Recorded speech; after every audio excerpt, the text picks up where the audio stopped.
And initially the way it works is that you have a device called goniometer. And the goniometer is a precise mechanical device that can rotate the sample at very high precision angles. So without the sample, typically the alignment procedure, and then the reason I tell you this is because I was a tool owner of an X-ray diffraction machine when I worked at Motorola. The machine was made by Beat Scientific, and we used it for X-ray reflectivity and X-ray diffraction measurements. So what you have is you have an X-ray source here, and it's typically an X-ray tube that gets the power of, let's say, 40 kilovolts, and maybe like 200 milliamps. So there's a power source that gets to the tungsten filament, and it all happens in vacuum. So there are certain materials that are transparent to X-rays, like beryllium. So basically what it is just like a special bulb, which is called an X-ray tube. And that X-ray tube has a port that's made out of beryllium. And beryllium is toxic, so you have to be careful without touching it with your hands and stuff like that. But there's vacuum inside, and when you apply the power to this X-ray tube, X-rays are emitted and they go outside. And then there's a detector. So the first part of this calibration and collimation is that you have your detector here and you have your X-ray here, and you're shooting X-rays in this direction, and you're rotating the detector. And there are different kinds of detectors. There are line detectors, there are point detectors, to get the maximum intensity.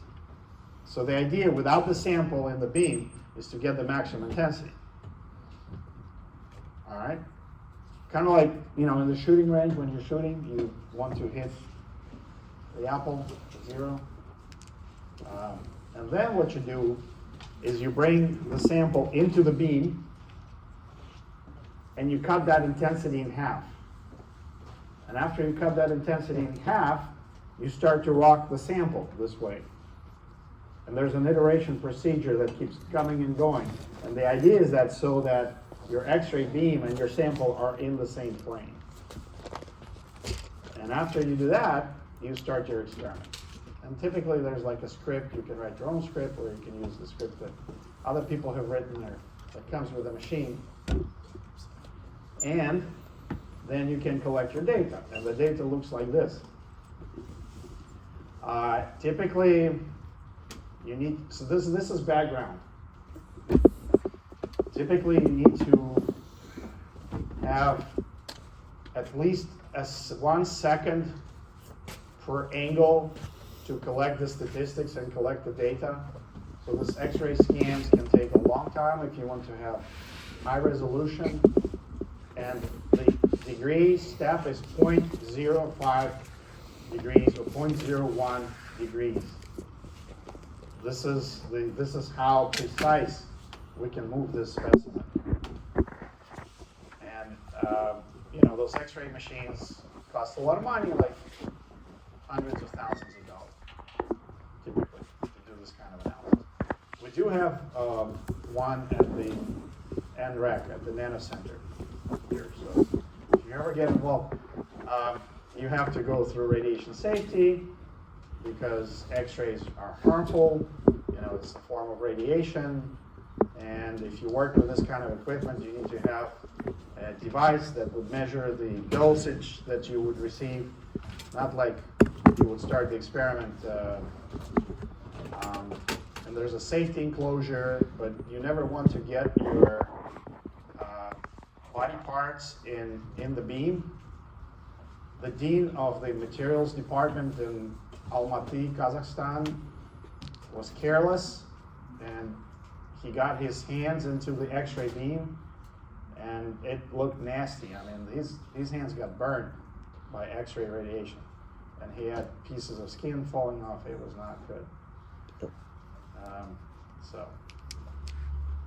A little dangerous, can be, if you're not following the safety procedures. But then, those crystallographic planes give you an intensity, sometimes it's called peak. This is not the right word to use. It's called X-ray reflection, or diffraction reflection. And I learned this in the Institute of Structural Physics in Dresden. I had a collaboration with those guys, and they're physicists, and that's what they do. They do analysis of the structures. Now, once you get this data, you need to know crystallography, and sometimes everybody wants to use the word peak. The peak is the mountain peak. That's the mountain peak. But this is a report that has two parameters associated with it. Well, one is the absolute intensity, this value. Then there's another parameter called full width, FWHM. And what you do is you take this intensity, you divide it by half, and then you measure the width of this curve right here. And from that full width at half maximum, we can calculate the grain size, for example. This also needs to be calibrated, and the calibration typically involves a mist sample of silicon single crystal and its powder. So imagine you have your sample and you sprinkle some pixie dust, this powder, and that powder is going to give you certain diffraction, and you know what those diffraction angles are so that you can do the alignment. Whenever the electrons are impinging on the surface, like this copper surface, which has to be pure, it's knocking X-rays from different shells. Remember the second lecture when we talked about shells? So there's copper K alpha 1, there's copper K alpha 2, there's copper K beta, and each one of them has another wavelength. So sometimes in your data you see other spikes that correspond, because they're close wavelength.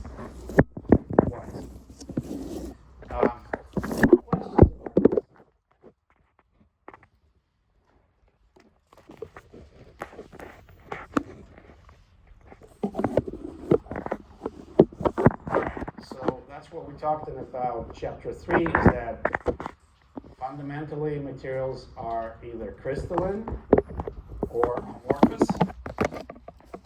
Amorphous means that there's no long-range order. The common crystal structures are face-center cubic, body-center cubic, hexagonal close pack. Coordination number and atomic packing factor are the same for both FCC and HCP crystal structures. But guys, fundamentally, that HCP versus FCC, even though the packing is the same, gives completely different properties. And you can also imagine that now when we're going to be talking about defects next, is there can be a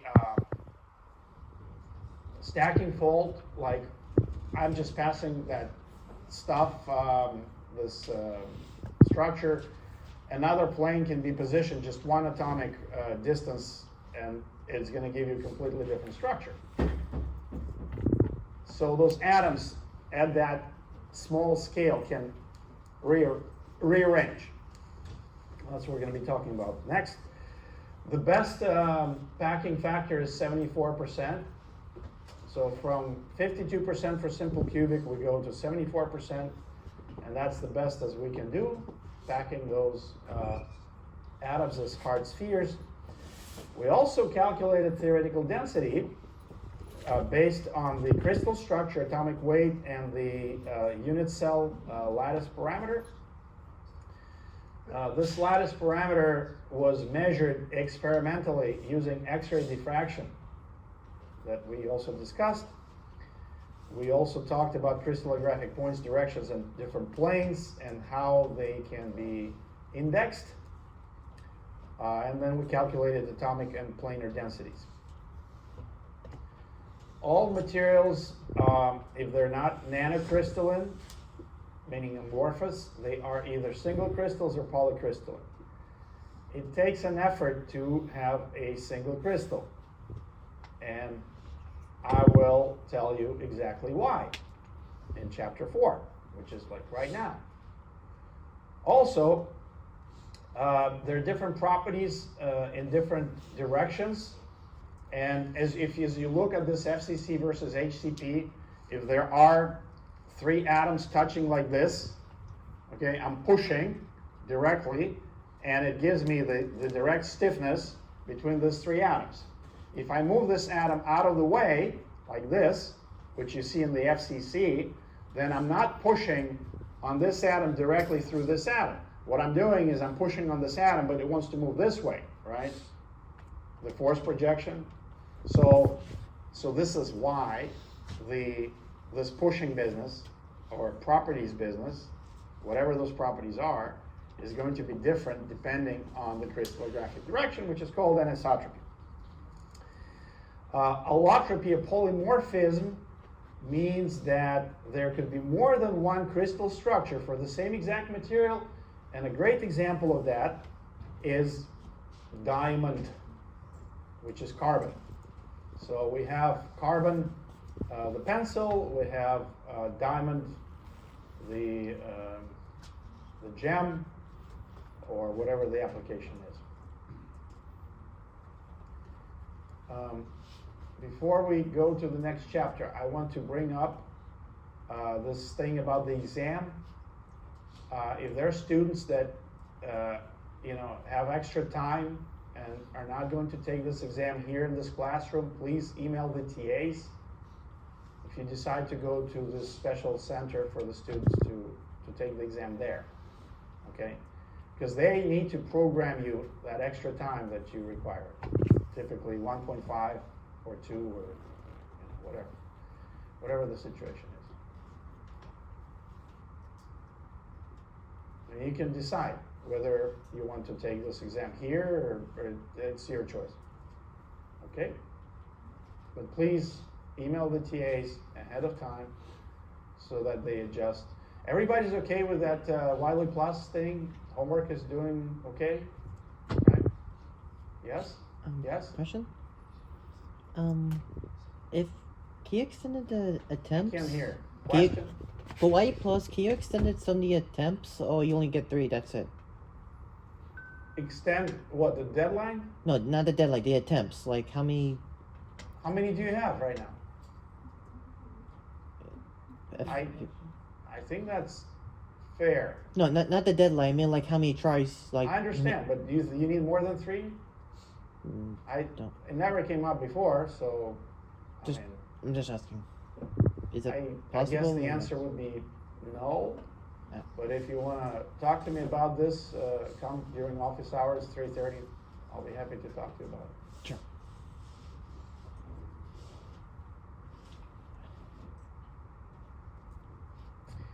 There will be only one attempt at the exam, by the way. Yeah. So that is not up for discussion. Different story. I mean, would you rather have a written exam on paper? Is it going to be based on like Wiley Plus questions, or are you making these? Those are going to be Wiley Plus questions, not based. You're going to have to bring your laptop in this class, in this room, because I'm not using any spying software, Proctorio or whatever Oreo there is there to. The exam is, I think it's on the 10th Yeah. February, the first one. Wait, now I got. No, I'm lost. Yes. Do you both like a practice exam? No, because you're doing them with every homework. Every homework is your practice exam. Wait, so Y plus is. Wait, what? Okay, I don't know. And don't worry, my attitude is to have you succeed, okay? I mean, it's not fair. Interestingly enough, I had this experience you know, because sometimes people get jealous. It's human nature to get jealous. I mean, somebody has a better car, or you know, they have better health, or whatever it is in life, you know. But recently I've experienced, and then you cannot compare like a professor to a student, because you just can't. So, why don't I talk about it? I shouldn't be talking about it. It's fine. Yes.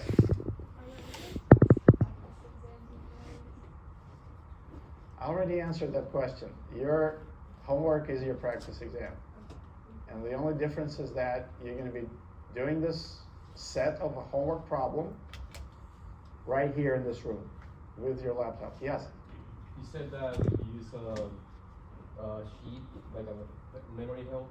Yes. You can make a piece of paper. You can write whatever you want on it. Both sides. So wait, the y plus b links. Yes? The exams are not finalized, but so if I tell you and if it's not that, then what are you going to do? Well, like, at least a grade. 5 is good? Like 5 questions? I don't know. I haven't checked yet. We haven't met to make the exam yet. If you're comfortable with Wiley Plus and you can do those homework problems, then you should be okay. Now I got questions. And the reason, and historically I've done them off-site, so nobody came to this room, but there were some allegations of cheating and they're shuffled, meaning that problem number 1 for you is going to be a different problem for you. That's one thing. The other thing is that the numbers in the problem are different, so you cannot say the answer to problem number 1 is 5, because for you it's problem number 3, and the answer is 2. You see my point? And I mean, if you're smart to cheat, then you're smart to pass. That's the way I look at it. And at a certain point, it's just not worth it. I give you an example. Beijing Kejidashu, University of Science and Technology, Beijing. And this was a while ago. And I had a 4 gigabyte memory stick. And here's this guy standing by the cafeteria selling a 32 gigabyte memory stick for 100 RMB, which back in the day you would spend, you know, under $100, but not $20. So I buy it from him. And I copy all my data to this 32 gig. Imagine, from 4 gigabytes to 32 gigabytes. It's a big deal. It was a big deal. And all the files copy. And I'm happy. And then I realized that all of those files are empty. So they created a device that simulates a USB drive that you plug in that says it's 32 gig, maybe even 64, I don't remember. And it creates the file structure, but all the files are empty. And I'm like, dude, if you're smart enough to cheat the computer, why can't you just make this device for $20 and make a profit? And that's my point, and that's my attitude towards cheating. Whenever you're going to be making that cheat sheet with a piece of paper with the equations, there's a learning objective. Your brain is engaged, you have your pencil and your pen, and you're writing something down with your hand. When was the last time you've done that? We're living in the digital age, right? Do you write anything down with your hand? Do you even remember how to write? Yes? So y plus b on the exam on the same day, how exactly would that work? Do you give us like a code to access the exam, or? Say this again? For the exam, it's gonna be on y plus, so how does that work exactly? You would log into your Wiley Plus, and there will be assignment called midterm 1, which you will do during the class time. But can you also do it anywhere or just specifically here? Because it sounds like you said. The majority of the students are going to do it here. For the students with special needs, they have an option to go to the special center and sit in a set, whatever the requirements are. You know what I mean? I only have like a handful of people that have an option to do that. And typically they have 50% more time for the exam or twice the time of the exam. You know what I mean? I guess. That's what I'm talking about. And it's your choice if you want to go to that center or you do it here with everybody else. Other faculty in my department are very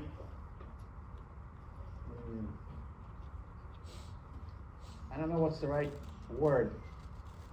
They want to catch a student cheating. I don't know why. I don't want to catch you cheating. Seriously, I don't. I want you to succeed and move on. And in certain cultures, and the United States is one of those cultures, cheating is not allowed. But what do you consider to be cheating these days? If you get caught. I used to write with a big pen, and then I used to type on the computer, and now I use artificial intelligence to write. And I gave you an example of a song that I've written. Could I have done that without using those tools? No. So you asked me a question, who did that? And my answer to you, I did that. They say, well, you could not have done that. It's impossible for you to sing that good. It's impossible for you to write the lyrics that good. My buddy Wayne, I wrote a song for him. It's got pancreatic cancer. I don't know how long he's going to live. But it starts like Wandering Wayne, hard as a rock. And I came up with that. And his wife was crying when I played the song to him because it's very touchy-feely, and you know, people are emotional. And the question is, who wrote that song? But there's always have to be a human to verify the result, the output. Okay? Because generative AI can generate a lot of interesting things that may not be necessarily true. Right? Let's talk about defects. Chapter 4, imperfections in solids. We're going to talk about what defects there are. We're going to talk about vacancies and how the temperature affects it. We're going to talk about 2 types of solid solutions and 3 types of dislocations. And what is the material sign triangle? To control the process, to control the structure, to control the properties. So we need to have some sort of reference and way to look at the structure. Okay. How many times when was the last time you had a party at your place? Or you visited somebody? Yes. Did you always have ice? You gotta have ice. If you have a party, you need to have ice, right? Sometimes. Right? Where'd you get ice from? Ice machine. You have one at your house? What is it called? A fridge, a refrigerator. Or freezer. Okay? How many of you still have those ice cube trays, you know, those plastic ones? Anybody? Okay. When was the last time you made ice? So it's stale in your fridge now? Kinda? Okay. But let's say we're gonna have a party after this class, and we need to make ice. So we put the water in those ice trays, and we put it in the freezer, right? or you ask your friends, please stop by and get some ice. You cannot get ice instantaneously. It takes time for the ice to form from water, correct? Okay. This forming of ice comes from two steps. First one is called nucleation, and the second one is called growth. How many times, by the way, how long does it take for this stuff to freeze, for those cubes, roughly? Too long? An hour or two. How many of you remember when you were taking those trays out and there was water inside and ice on the outside? Can you relate? Okay. So you had ice on the outside and you had water on the inside, and then what do? You still call your friends and say, hey, pick up some ice at the gas station or grocery store. Okay? The ice does not form instantaneously. And even if you follow this famous science guy with supercritical water, if we watch that video, which we might, it does not happen instantaneously. So, these are small nuclei. And typically they are at the surface because they are related to the surface energy. And then they start to form a crystal, and ice is a crystal of water. And eventually they grow and they coalesce, and that's how the grains are formed. So nuclei of the solid form, and crystals grow until they form a grain boundary like this. So solidification, and water is just an example, consists of two processes, nucleation and growth. Does everybody understand? Okay. The same idea applies to any kind of phase transformation. By the way, water is what phase? Liquid. And ice is solid. Very good. These grains can be either equiaxed, which means that they're roughly the same dimensions in all directions, or they can be columnar. Here's the scale, it's 8 centimeters, maybe about this big. And the reason the structure forms this way is because there's heat flow, and the core here is hotter than on the outside. So the shell forms more or less equiax grains. You see them here? Because there's a greater delta T, or temperature differential.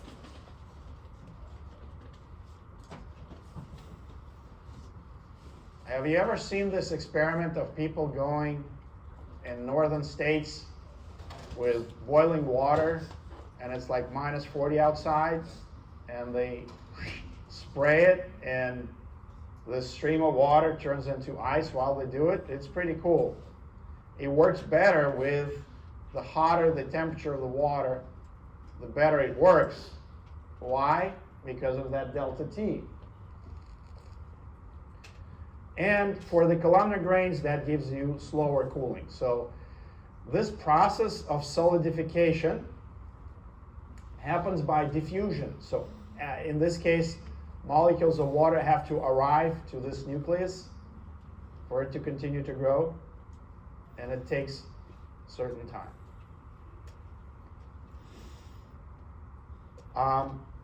As a result, there are grain boundaries that are formed.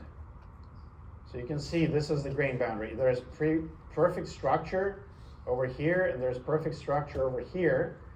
But these grains have different orientation. So grain boundaries are regions between the grains, and they are typically misaligned across the grain boundary. And those grain boundaries fundamentally are described as high angle grain boundary and small angle grain boundary. And depending on the application, like we do this approximation in mechanics, what's a small angle, what's a large angle.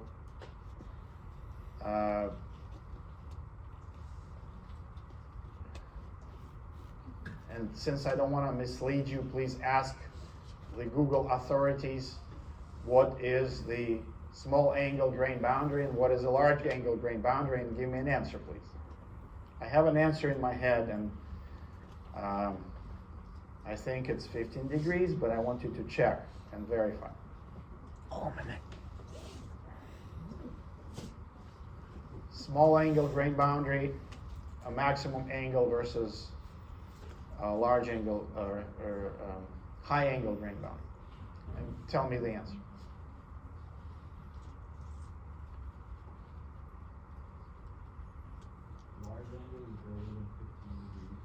Larger than 15 degrees. Okay, I was right. So 15 degrees is kind of like the cutoff angle. So if it's larger than that, it's considered to be high angle grain boundary. If less, then it's small angle grain boundary. And also along the grain boundaries, there's subatomic disorder, which results in high atomic mobility and high chemical reactivity. There's larger energy associated with this boundary, and we utilize this in microscopy because if we take this metal, typically, or alloy, and we stick it into acid, the etching rate or the removal rate is going to be different depending on this plane. And the grain boundaries are typically etched at a higher rate, which allows us to see them better in an optical microscope. There is no thing as a perfect anything. Nothing is perfect. We're not perfect as humans.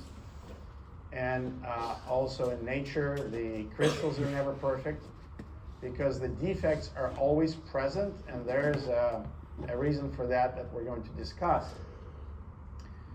Now, those properties of materials that we're after to control the process, to control the structure, to control the properties depend specifically on this imperfections, on these defects. And they can be on the order of an atom, those defects. So let's consider those defects. And there are zero-dimensional defects, or sometimes they're called, not sometimes, they're called point defects. They are vacancies, interstitials, substitutional impurity atoms.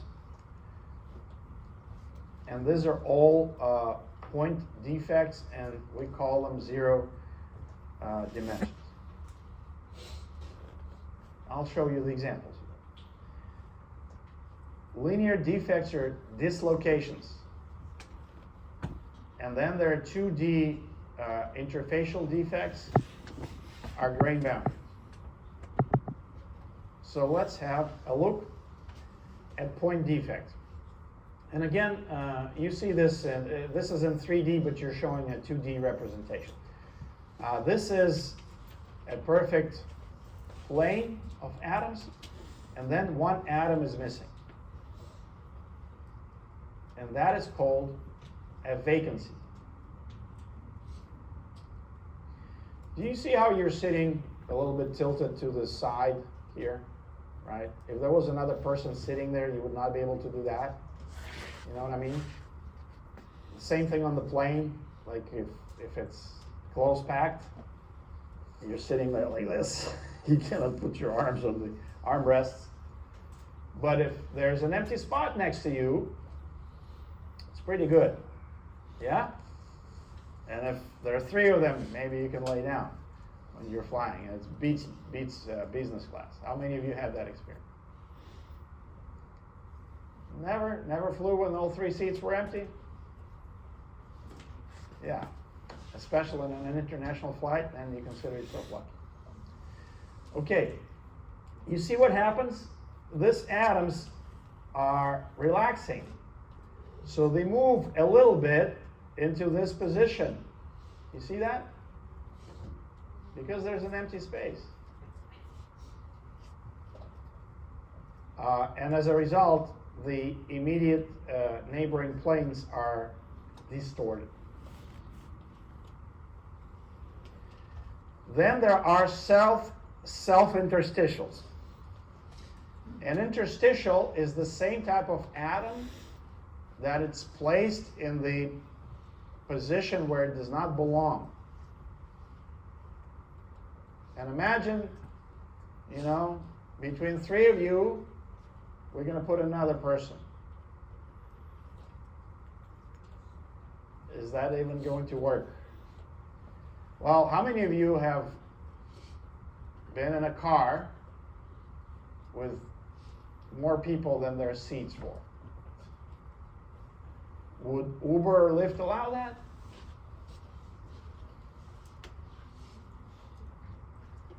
So there's a different kind of distortion here. You see the planes gets distorted, but the other way around. And those positions are interstitial positions between the atoms.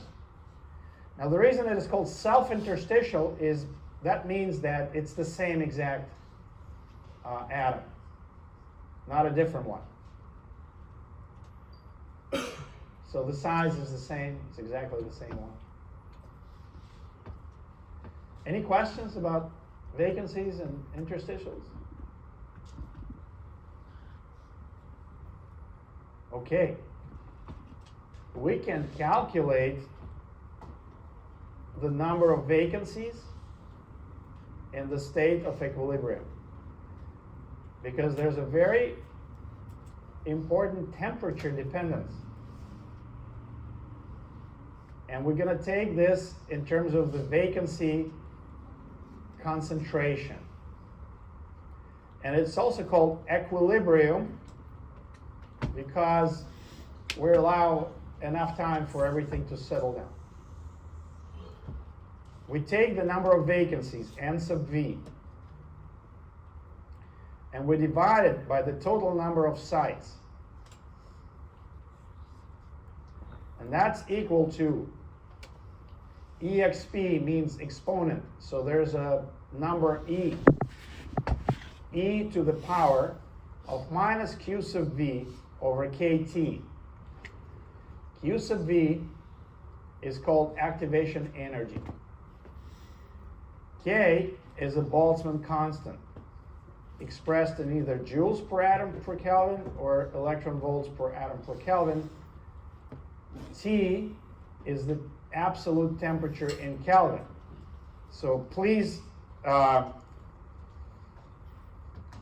keep attention to this, that the temperature is in Kelvin. So you always need to convert the temperature that you have into Kelvin. And if the temperature is given in Celsius, how do we do the conversion into Kelvin? Plus 273. And the Fahrenheit, you do it on your own. I mean, I know that's minus 40 is the same in Fahrenheit and Celsius.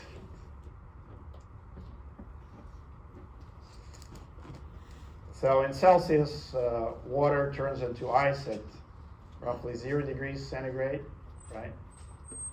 And in Fahrenheit, it's 32. Is that right? You're going to see this a lot, meaning this exponent. And I'm going to show you a trick. And it's not really a trick. But I will show you how I learned about it.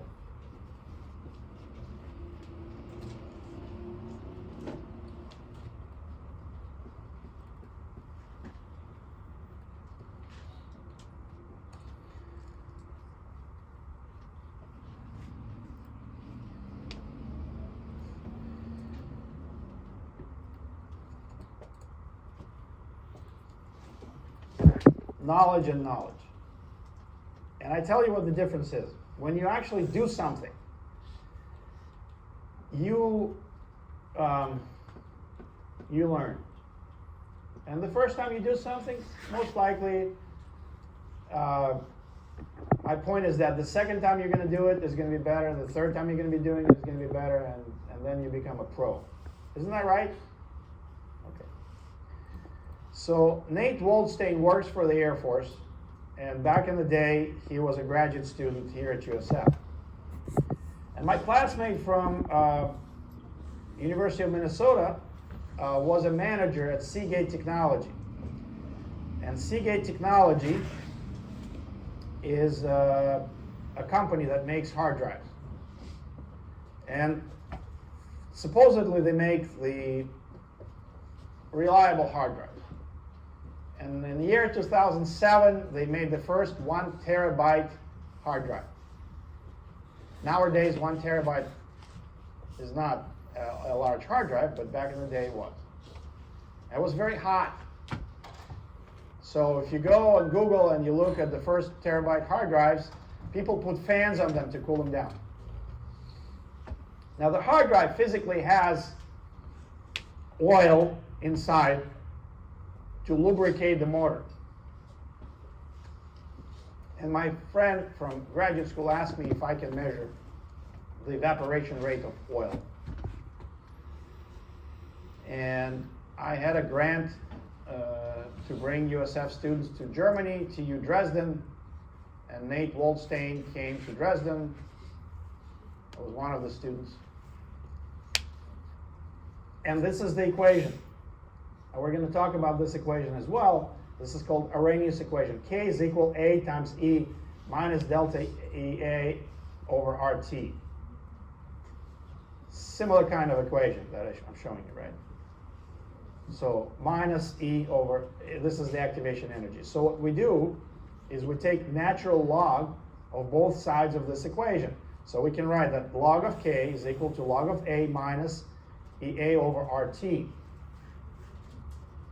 And then if we plot on the x-axis 1 over t, this becomes a linear equation. Yes? How many of you know this? Okay, when you learned it? At school? Was it in the States? No? Anybody else? Or are you seeing this for the first time? Huh? What 2? Chem 2. What about just pure, like, I don't know, this is not even calculus. This comes from the definition of the exponential function and the definition of the logarithmic function. Okay? And so now I officially gave it to you. I told you this is how it works. You take this equation, K is equal to A times the exponent of minus EA over RT, or KT, and you take this as a log. You take a log. So first of all, log of a product, right? I mean, there are rules that in math where this comes from. So log of K is equal to the log of A, and then log of this becomes the exponent itself, the power. That's why this is minus EA over RT. So natural log of E to the minus to the power is equal to what? The power. That's where it comes from. So we write log of K is equal to log of A minus EA over RT. And then, if you have your data, if you plot X as 1 over T, like here, then the slope of this data is minus E over R. Yes?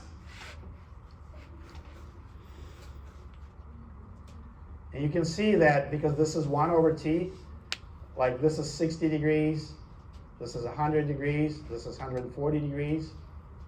It's a pain in the ass to make this plot. It truly was. Because this is a double X plot.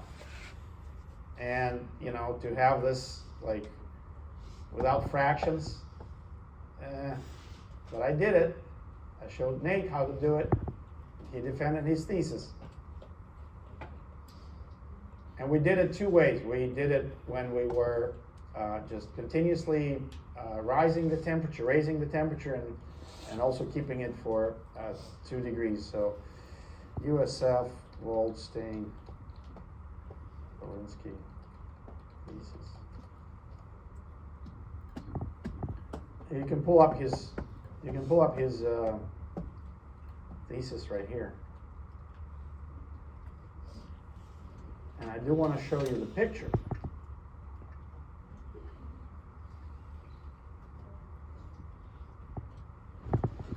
Here. This is a little puck that goes into the thermogravimetric analyzer, TGA. And this is new oil. And that's after the soil has been heated up. That's why you have to change oil in your car once in a while, because it oxidizes, right? See that? And this is the tar that's left. So we burned the soil completely.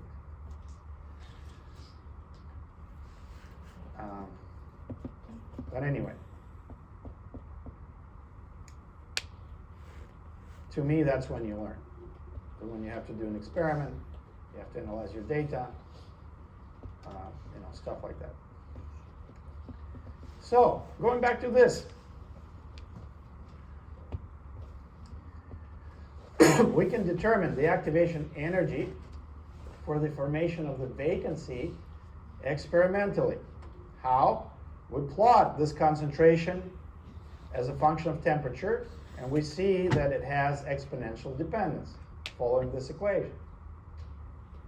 Then we convert this using the whooping advanced math I just showed you from the paper by taking natural logs of both sides. So this becomes natural log of NV over M, which is the ratio of vacancies to the total number of sites, as 1 over T, and this data becomes a straight line, and then this is minus Q sub V over K. That's the slope.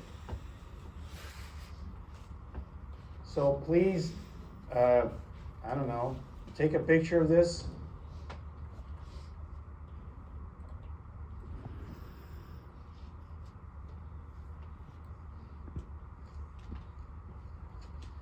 Because most of the problems are going to be that.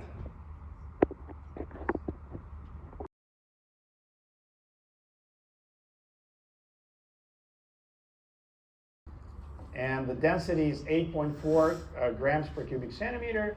The atomic mass is 63.5 grams per mole. The activation energy is 0.9 electron volts per atom. And the Avogadro's number is 6.022 10 to the 23 atoms per mole.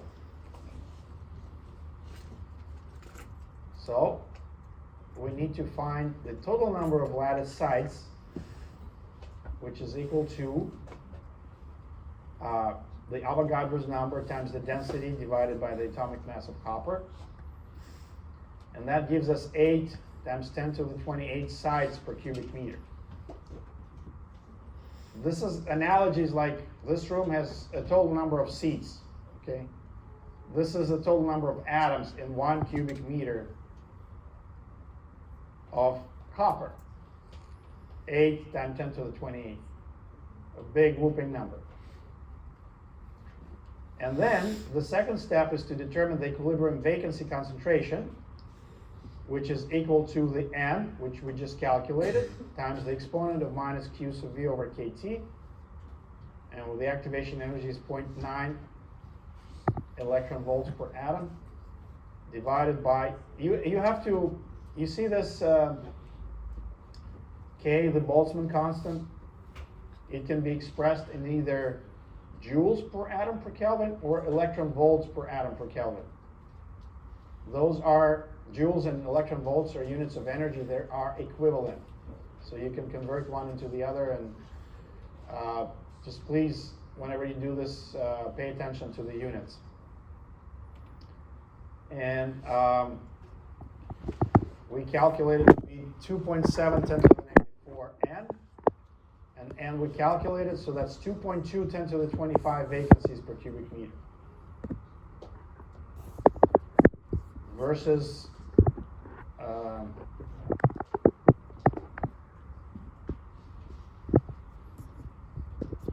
10 to the 28th, and this is 10 to the 25. So roughly about 1 in 1,000 or so, right? If I got this right. 5 and 8, 25, 28.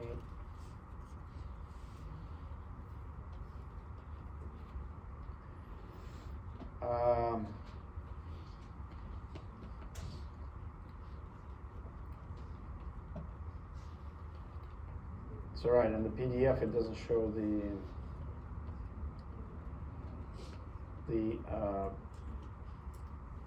the cartoon, but this is the nickel aluminum alloy, and this is a 110 surface.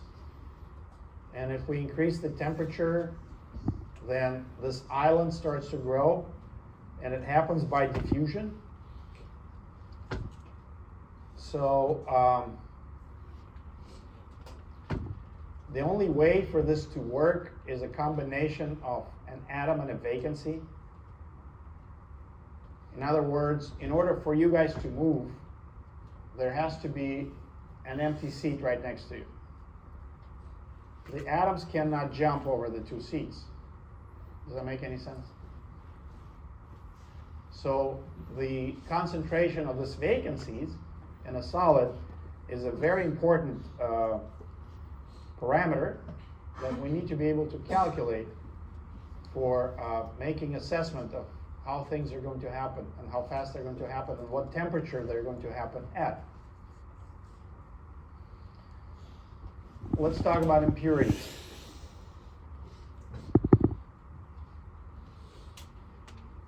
We call it solid solution. And there are two types of solid solutions. One is the substitutional solid solution. Substitutional solid solution, and we take one atom and we replace it with a different type of atom. And this type of configuration is much more restrictive compared to interstitial solution. And because for interstitial, there are many, many more sites. An example of interstitial solution is steel or iron-carbon alloy. Iron is big and carbon fits here in between. So in order to have a substitutional solid solution, we need to remove you, place you somewhere, and put another person instead of you. Okay?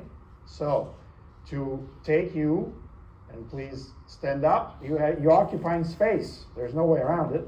Then you can sit over here. So there has to be a vacancy for that to happen. Okay? Does that make any sense? So this is copper and nickel, and the size is irrelative. So this is copper and this is nickel.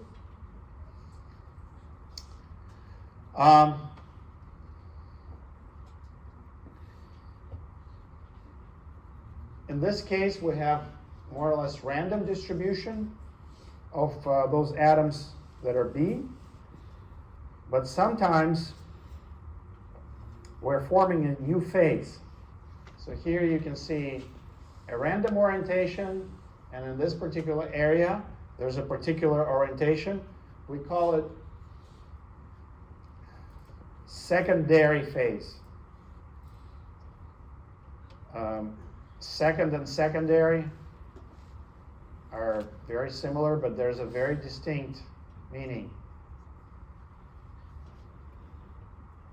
I truly believe that the name is secondary phase, not the second phase, although it is a second phase. And it has different composition, and very often it has a different structure. So making an analogy between ice and water, we have two phases, solid and liquid. And in this case, all of this is in the solid. That's why it's called solid solution. It's all solid. And it is a very important prediction using Hume-Rothery rules. And for the substitutional solid solution, those Hume-Rothery rules state that we will have a substitutional solid solution if the difference in the atomic radii is less than 15%, that the proximity of those atoms, that they're close to each other in the periodic table, which means that they have similar electronegativities, that they have same crystal structure for the pure metals, and that the valences have are equal. So a metal would have a greater tendency to dissolve a metal of higher valence than the one of the lower valence. And again, how do I learn this? By spending taxpayers' money.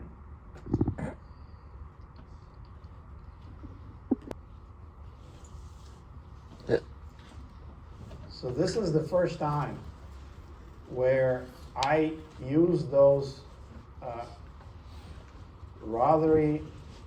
Hume-Rothery rules to make a calculation of how much aluminum can be dissolved in nickel-titanium alloy.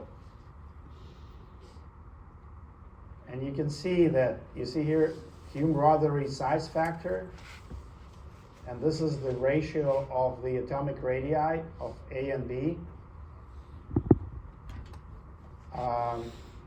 And based on this, we made predictions of how much aluminum can be in the alloy based on the size factor.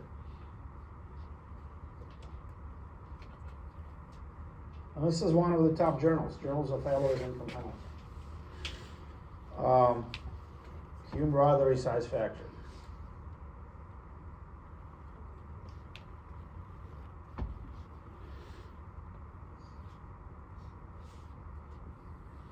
I mean, this stuff only becomes meaningful to you is when you try to do something with it.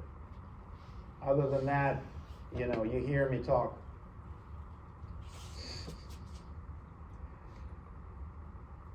Okay, so how does this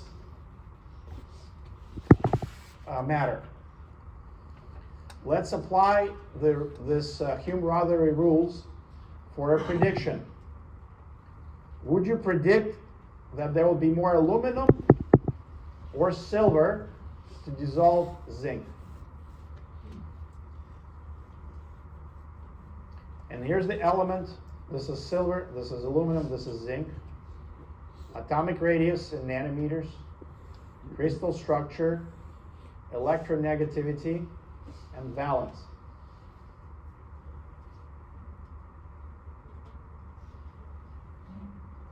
So, what is the difference in the atomic radii? Which one is better?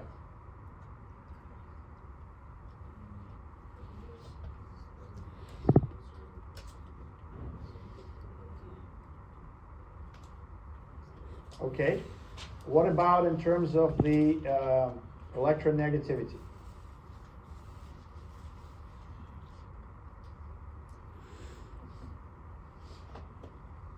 Yeah?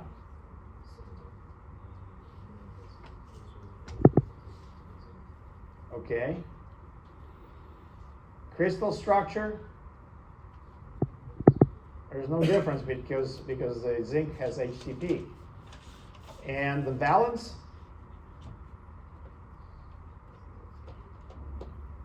Still aluminum. So that means that aluminum, based on this rules, and we haven't even done the experiment, is going to be more soluble in zinc. And then if you do that, this agrees with the experimental observation.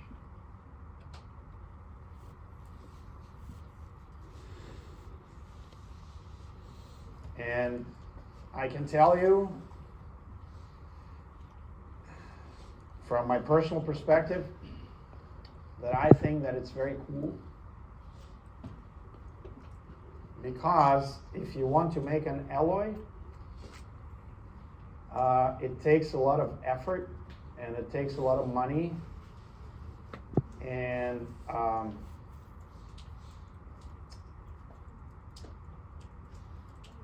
research is expensive.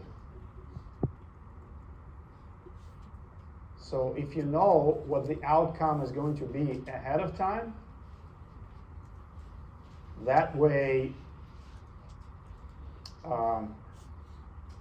you're ahead of the game.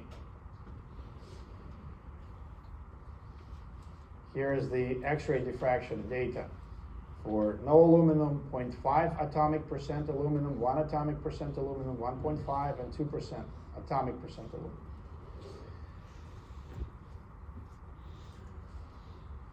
Okay, this was a perfect introduction to this slide.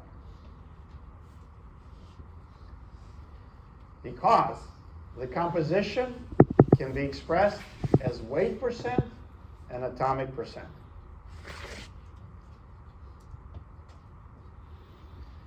Weight percent, C is the concentration, is equal to M1 divided by M1 plus M2 times 100%. And the atomic percent is the same, but instead of the weight, there's a number of moles. That's why it's called atomic percent.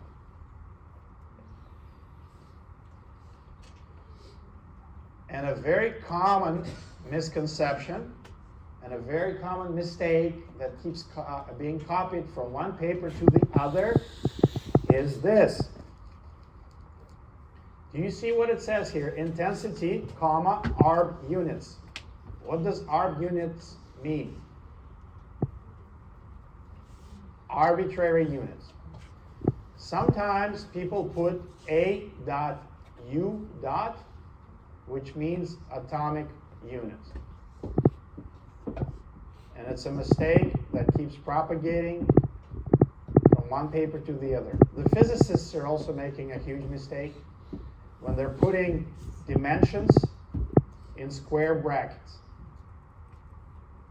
For dimensional analysis, you would use square brackets. You never say 10 space square brackets and nanometers inside the square bracket. So we're writing a paper about that to just put an end to this nonsense in physics that's been going on for over 100 years. And there are some standards, ISO 80,000 and German standard DIN for something from 1973 that talk about it. It's very easy for a human to flip the sign, just like it is easy for the AI to flip the human body. It's very easy for a human to flip the sign.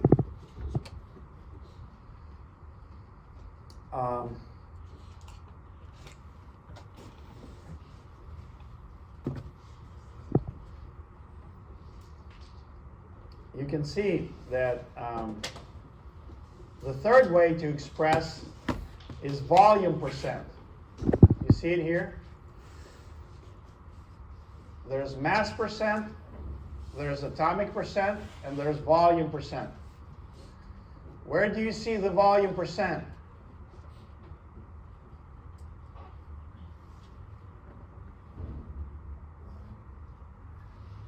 In a liquor store.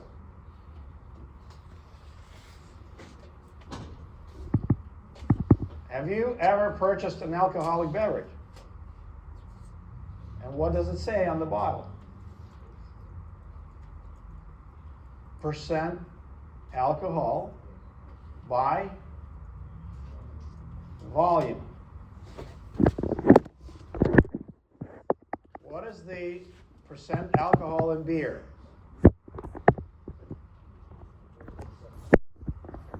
4.7 for that specific beer. But it can vary from 1 to maybe the heavy ones are what, like maybe 8 or 10 volume percent? And if you buy wine that was naturally fermented, what is the alcohol percentage in wine? 14, 15 is on the higher side, like from anywhere from 8, let's say, to 14, 15. And if it's more than 15, how did that alcohol get in that wine? Aged. I don't think so. The sherries, it was added. So they added alcohol to the wine. That's why it's 25%. And then you get into the hard liquor. Right? Vodka is typically what percentage of alcohol? 40%, and that is called 80 proof. And if you have Chinese Baijiu, which is Chinese alcohol, hard liquor, it can go to 90%.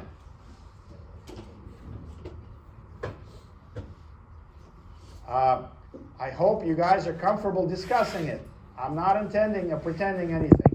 I'm just giving you the different units for expressing. Here you see atomic percent, right? But the composition here is given as volume percent. And going back to our slides, this is weight percent and the atomic percent, and there's a different formula, and these formulas mean different things, so I want you to at least be aware and appreciate the measurements. Okay?